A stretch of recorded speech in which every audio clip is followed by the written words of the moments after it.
ዛሬ ማለዳ የአዲስ አበባ ፖሊስ ዋና ጠቅላይ መምሪያ በአዲስ አበባ ጎሮ አካባቢ የደረሰውን የትራፊክ አደጋ በማስመልከት በገጹ ላይ ያሰፈረው መልእክት አለ። የስድስት ሰዎችን ሕይወት የቀጠፈው የማለዳው አደጋ ምንድነው? ጥንቃቄ እንድታደርጉ ቀዳሚ መረጃ አድርገናል። ለኮፕ 32 ዝግጅት በ386 ሆቴሎች ላይ የደህንነት ፍተሻ መካሄዱን ሰምተናል። የአዲስ አበባ ከተማ አስተዳደር የእሳትና አደጋ ስጋት ስራ አመራር ኮሚሽን ምንድነው ያለው የሚለውን ጉዳይ ዘርዘር ያለ መረጃ ይዘናል። ትሰማላችሁ። ሀገራችንን ወክላ የምትወዳደረው ውቧ ሩት ይርጋለም 180 ሺህ ድምጽ ገብታለች። በቬትናም እየተካሄደ በሚገኘው ታላቁ ሚስ ወርልድ ውድድር ላይ ሀገራችን ኢትዮጵያን ወክላ ስለምትወዳደረውና በቅርቡ እህቷን ባሰቃቂ የግድያ ወንጀል ያጣችው ሩት ይርጋለምን የተመለከተ መረጃ ለእናንተ እናደርሳለን። ዮሚፍ ቀጀልቻ የግማሽ ማራቶን የዓለም ክብረ ወሰኑን ሰብሯል። ኢትዮጵያዊ አትሌት ዮሚፍ ቀጀልቻ በአርጀንቲና የተካሄደውን የቦነስ ግማሽ ማራቶን ውድድር ቀናውን ድልን በማስመልከት መረጃ አዘጋጅተናል። ተሰማላችሁ። ሻደይ በአድዋ ድል መታሰቢያ አደባባይ በትላንትናው ዕለት ተከብሯል። የአገው ስልጣኔ አሻራ ለትውልድ አደራ በሚል መሪ ቃል ነው የተከበረው። ጉዳዩን ቦታው ላይ ሆነን ዘግበነዋል። ዝርዝር መረጃ ተሰማላችሁ። ከዛሬ ጀምሮ ከአያት 49 ወደ ፊጋ የሚወስደው መንገድ በከፊል ይዘጋል ተብሏል። የአዲስ አበባ ከተማ መንገዶች ባለስልጣን ይህንን መንገድ በማስመልከት ያወጣው መረጃ አሽከርካሪዎች ለናንተ በስፋት የምንነግራችሁ መረጃ ነው። ታዋቂው ጋዜጠኛ፣ ደራሲ፣ ገጣሚ መስፍን አራጌ አርፏል። በኢትዮጵያ የሚዲያና የስነ ጽሁፍ ዘርፍ ትልቅ ስም ያለው ይህ ጋዜጠኛ በዛሬው ዕለት ህልፈቱ ተሰምቷል። ጉዳዩን ይዘነዋል። ኢትዮጵያና ሩዋንዳ በኬንያው የ1.5 ቢሊዮን ዶላር የቀጠናው የነዳጅ ማጣሪያ ፕሮጀክት ሊሳተፉ ነው። ኢትዮጵያና ሩዋንዳ በኬንያ ስላለው የቢሊዮን ዶላር ግዙፍ የነዳጅ ማጣሪያ ፕሮጀክትም መረጃ ትሰማላችሁ። በመውሊድ በዓል ዋዜማና ዕለት የሚከሰት የኃይል መቆራረጥ ችግርን ለመቅረፍ ፈጣን አገልግሎት የሚሰጥ የስታንድ ባይ ቲም ተቋቁሟል። ነገ የሚከበረውን የመውሊድ በዓል በማስመልከት ምን ዝግጅቶች ተደርገዋል የሚለውን ጉዳይ በዝርዝር ትሰማላችሁ። ጤና ይስጥልን፣ እንደምንውላችኋል። አሃዱ ኒውስ 24 ነው። ከዚህ በመቀጠል መረጃዎችን አጠራ አድርገን ከአሃዱ ኒውስ 24 በቀጥታ ለእናንተ እናደርሳለን። ከሰኞ እስከ አርብ ድረስ ታማኒና የሚመጥኗችሁ መረጃዎች ብቻ የምናደርስበት ቻናል ነው። አዘጋጅቼ የማቀርበው ናርዶስ አለማየሁ ነኝ። ሰብስክራይብ በማድረግ ዜናውን ጀምሮ በቀጥታ ወደ መረጃዎቹ እናልፋለን።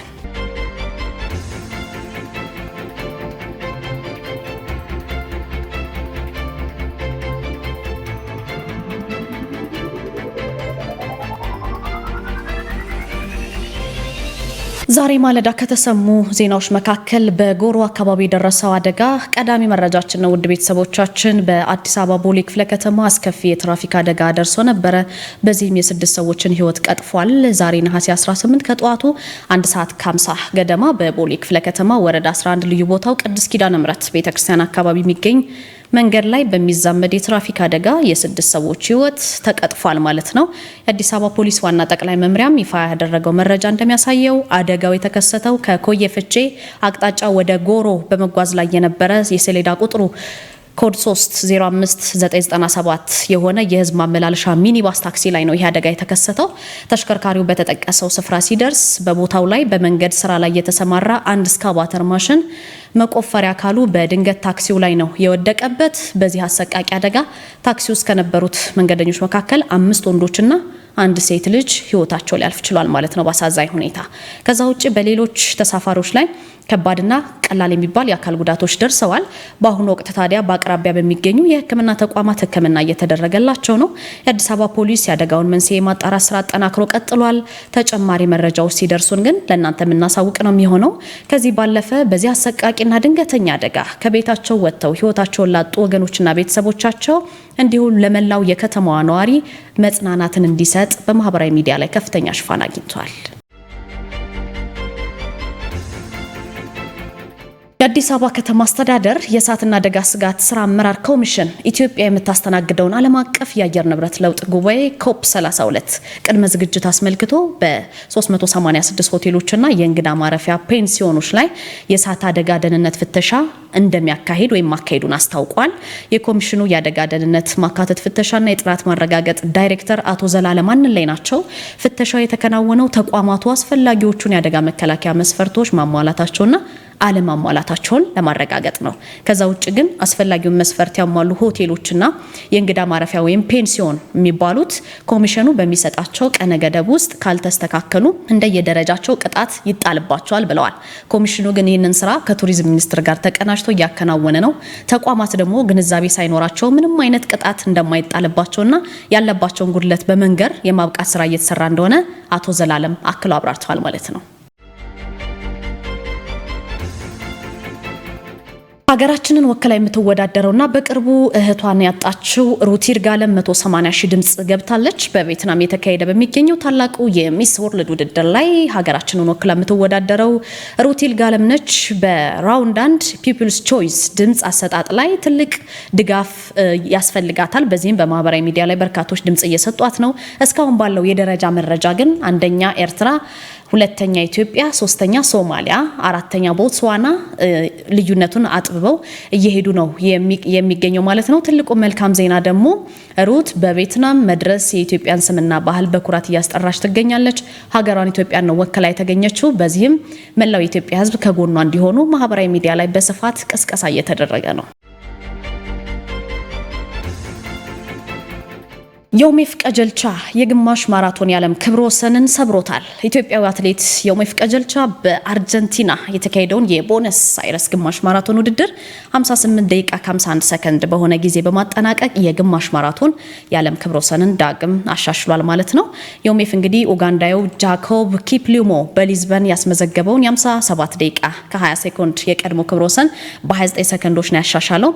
ዮሜፍ እንደ አውሮፓውያኑ አቆጣጠር በ2024 ቫሌንሲያ ላይ 57 ደቂቃ ከ30 ሰከንድ በመግባት ክብረ ወሰኑን ይዞ እንደነበር የሚታወስ ነው። ከዛ ውጭ ግን አትሌቱ በዓለም የግማሽ ማራቶን ንግስናውን በድጋሚ ያረጋገጠ ኢትዮጵያዊ ሆኗል። በተመሳሳይ በሴቶች የግማሽ ማራቶን ውድድር ደግሞ ኢትዮጵያዊቷ አትሌት ፎይተን ተስፋይ ርቀቱን በ1 ሰዓት ከ03 ደቂቃ ከ57 ሰከንድ በማጠናቀቅ አሸናፊ ሆናለች። የዮሜፍ አዲሱ የዓለም ክብረ ወሰን የዓለም አትሌቲክስን ይፋዊ ማረጋገጫ የሚጠብቅ ይሆናል። በዚህም ክብረ ወሰኑን ሰብሮታል። ሻደይ በአድዋ ድል መታሰቢያ አደባባይ በትላንትናው ዕለት ተከብሯል። የአገው ስልጣኔ አሻራ ለትውልድ አደራ በሚል መሪ ቃል ነው በህብርዬ ወጣቶች ማህበር አስተባባሪነት በአድዋ ድል መታሰቢያ በድምቀት ትላንትና የተከበረው። የማህበሩ ስራ አስኪያጅ አቶ አስመላሽ ሽሉፍ ናቸው። የበዓሉ አከባበር ከዚህ ቀደም በአዲስ አበባ በተለያዩ አካባቢዎች ሲካሄድ የቆየ ነው። በአድዋ አደባባይ በደመቀ ሁኔታ ግን ሲከበር ያሁኑ ለመጀመሪያ ጊዜ ነው ብለዋል። የቀድሞውን ቱባ ባህል በጠበቀ መልኩ በርካታ ታዳሚዎች በተገኙበት ሻደይ መከበሩን ተናግረዋል ስራ አስኪያጁ። ታዲያ በመድረኩ ላይ የአገውን ህዝብ ታሪክና ባህል የሚያስረዱ በርካታ ጥናታዊ ጽሁፎችም ቀርበዋል። በተጨማሪም ደግሞ ሙዚቃን ጨምሮ የተለያዩ ባህላዊ ክዋኔዎች የዝግጅቱ አካል ነበሩ።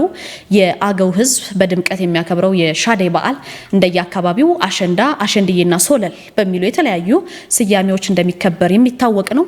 በዓሉ በየአካባቢዎቹ በየዓመቱ ከነሐሴ 16 እስከ 21 ቀን ድረስ በድምቀት የሚከበር በዓል ነው። ከአያት 49 ወደ ፊጋ የሚወስደው መንገድ በከፊል ይዘጋል ተብሏል። የአዲስ አበባ ከተማ መንገዶች ባለስልጣን ከአያት 49 ወደ ፊጋ የሚወስደውን 72 ድልድይ አካባቢ የሚገኘውን መንገድ የመንገድ ጥገና ስራ ሊካሄድ ስለሆነ መንገዱ ከዛሬ ነሐሴ 18 ለተሰኞ ጀምሮ በከፊል ለትራፊክ ዝግ ይደረጋል ብሏል። የባለስልጣኑ ምክትል ኃላፊ አቶ እያሱ ሰለሞን ናቸው ለመገናኛ ብዙሃን ሲገልጹ ከአያት 49 ወደ ፊጋ የሚወስደው መንገድ 72 ድልድይ ጋር የሚካሄደው የመንገድ ጥገና ስራ በፍጥነት እንዲጠናቀቅ መንገዱን በከፊል ለትራፊክ መዝጋት እንዳስፈለገ ነው የተናገሩት። ታዲያ የጥገና ስራው በሚካሄድበት ወቅት በአካባቢው የትራፊክ መጨናነቅ ሊፈጠር እንደሚችል የተጠበቀ ሲሆን ለመንገድ ተጠቃሚዎች ግን እንቅስቃሴ ችግር እንዳይፈጠር አሽከርካሪዎች ቀድመው የጉዞ እቅዳቸውን እንዲያስተካክሉ ባለስልጣኑ አሳስቧል።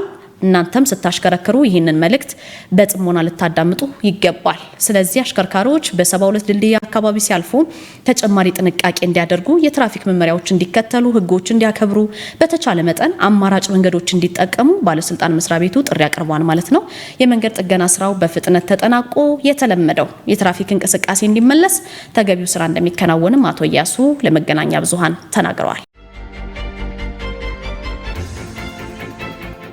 በኢትዮጵያ የሚዲያ ስራ የስነ ጽሁፍ ዘርፍ ውስጥ በግንባር ቀደምነት የሚጠቀሱት ታዋቂ ጋዜጠኛ ደራሲና ገጣሚ መስፍን አራጌ ከዚህ ዓለም በሞት ተለይተዋል። በ1965 የተወለዱት ጋዜጠኛ መስፍን ለ3 አስርት ዓመታት ያህል በሙያው በታማኝነትና በልዩ ትጋት ያገለገሉ ጋዜጠኛ ናቸው። በስራ ዘመናቸውም በፋና ብሮድካስቲንግ ኮርፖሬት ደሴ ቅርንጫፍ፣ በአማራ ሚዲያ ኮርፖሬሽን በኢትዮጵያ ዜና አገልግሎት እንዲሁም ደግሞ በአሜሪካ ድምጽ ሬዲዮ የደሴና አካባቢው ተወካይ በመሆን በጋዜጠኝነት በስቱዲዮ ባሪነት የህዝብ ድምጽ ሆነው ነው የሰሩት።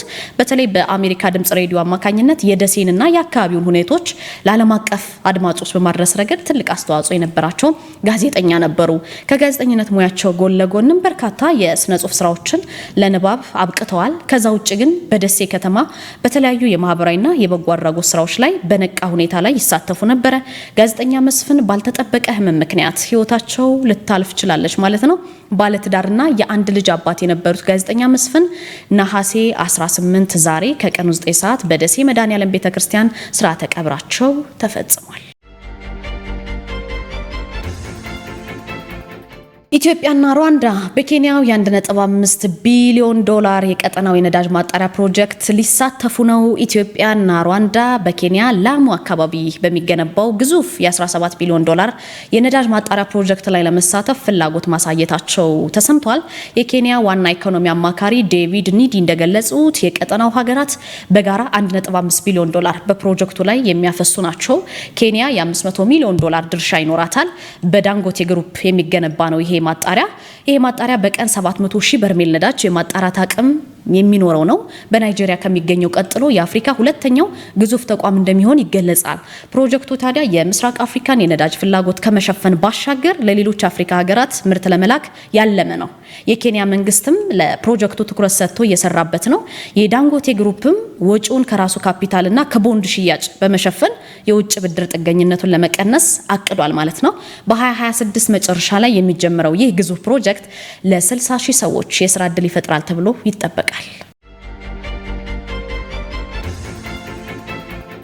ነገ የመውሊድ በዓል ነው። በነገው የመውሊድ እንግዲህ ዛሬ ዋዜማው ነው። በዋዜማው ዕለት የሚከሰት የኃይል መቆራረጥ ችግርን ለመቅረፍ ፈጣን አገልግሎት የሚሰጥ ስታንድ ባይ ቲም ተቋቁሟል። የኢትዮጵያ ኤሌክትሪክ አገልግሎት 1501ኛውን የነብዩ መሐመድ የልደት በዓል መውሊድ ወቅት የኤሌክትሪክ ኃይል መቆራረጥና መዋዠቅን ለመቀነስ የተለያዩ የቅድመ ዝግጅት ስራዎችን እያከናወነ ነው።